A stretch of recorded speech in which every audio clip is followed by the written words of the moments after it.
Iran का America और Israel पर बड़ा पलटवार। ईरान ने मिडिल ईस्ट में अमेरिका बेसों को निशाना बनाया है। बहरीन में यूएस नेवल बेस पर ईरानी बैलिस्टिक मिसाइलों से हमला भी किया है।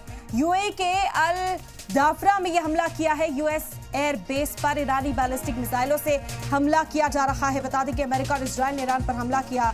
ईरान ने साफ तौर पर इंतबाह जारी कर दिया था कि जंग हमने शुरू नहीं की लेकिन खत्म अब हम करेंगे और इसका खामियाजा इजराइल को भुगतना होगा। ईरान लगातार ये धमकी दे रहा था और अब ये अटैक देखने को मिल रहा है। अमेरिकी एयरबेस पर हमला शुरू कर दिया गया है। बड़ी जानकारी इस वक्त आप तक पहुंचा रहे हैं जंग के हवाले से। ये कशीदगी बेहद तवील होती हुई फिलहाल दिखाई दे रही है। ईरान ने भी अमेरिकी एयरबेसेस पर हमला करना शुरू कर दिया है। हम जानकारी इस वक्त आप तक पहुंचा रहे हैं जंग से जुड़े हुए तमाम अपडेट्स। बता दें कि ये बड़ा हमला किया गया। ईरान का अमेरिका और इजराइल पर बड़ा पलटवार देखने को मिला है। ईरान ने मिडिल ईस्ट में अमेरिकी बेसों को निशाना बनाना शुरू कर दिया है। बहरीन में यूएस नेवल बेस पर ईरानी बैलिस्टिक मिसाइलों से हमला हुआ। तस्वीरें भी लगातार ईरान की ओर से शाये की जा रही हैं कि किस तरीके से अब यूएस नेवल बेस पर हमला किया गया। यूएई के अल दाफरा में किया गया है हमला। यूएस एयर बेस पर ईरानी बैलिस्टिक मिसाइलों से हमला किया गया है। और इस वक्त हमारे साथ एक्सपर्ट के तौर पर अब्बास मेहंदी जी जुड़ गए हैं। खैर मकदम करते हैं आपका और समझने की कोशिश करेंगे अब्बास जी आपसे इस वक्त जो सूरत हाल यहाँ पर नजर आ रही है। ईरान साफ तौर पर कह रहा है कि हम बदला लेंगे, हम जवाब देंगे और अब इस तरह के हमले एयरबेस पर किस ओर जाती हुई ये कशीदगी फिलहाल दिखाई दे रही है? देखिए, जहाँ तक सवाल ये है कि किस तरफ जाएगी तो मुझे नहीं पता कि आने वाले दिनों में ये जंग कितना फैलेगी, किन किन मुल्कों को अपनी चपेट में लेगी, कितने दिन चलेगी।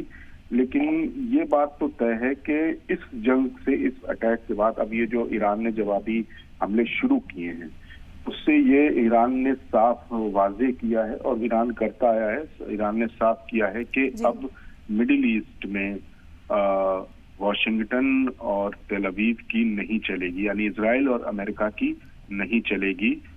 ईरान क्या कर रहा है इसको अमेरिका तय नहीं करेगा, इसको इजराइल तय नहीं करेगा।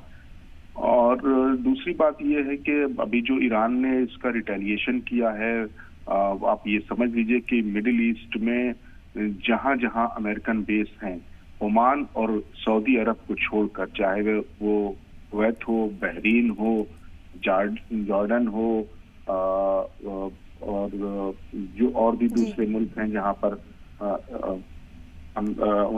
अमेरिकन बेस हैं, उन सब पर अटैक ईरान ने किया है और लगातार कर रहा है। खुद इजराइल में तेल अवीव, जेरूसलम, हाइफा, इन शहरों से जो तस्वीरें आ रही हैं उससे लग रहा है कि ईरानी बैलिस्टिक मिसाइलों ने अपने टारगेट को सटीक हिट करना शुरू कर दिया है। तो अब ये कहना बहुत मुश्किल होगा कि आगे क्या होगा।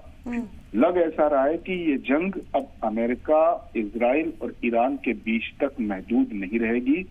इस जंग के नतीजे में अमेरिका को मिडिल ईस्ट से वापस जाना होगा। उसके 19 जो बेसेस हैं, उसके जो 50,000 आर्मी ऑफिशियल्स का डिप्लॉयमेंट है, वो सब यहाँ से जाएंगे। और जाहिर सी बात है कि दो बड़ी ताकतें हैं ईरान के खिलाफ, अमेरिका और इजराइल। दो बड़ी ताकत, अमेरिका सुपर पावर है और इजराइल जो टेक्नोलॉजी से जंग लड़ता है और महारत हासिल है। दो बड़ी ताकतें ईरान के खिलाफ हैं, तो ईरान को भी नुकसान उठाना पड़ेगा।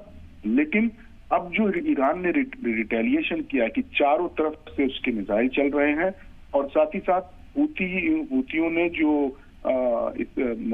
रेड सी में जो बाब मंदब जो स्ट्रेट है उसको ब्लॉक कर दिया है और हूथियों ने अमेरिकन शिप्स को अटैक शुरू कर दिया है।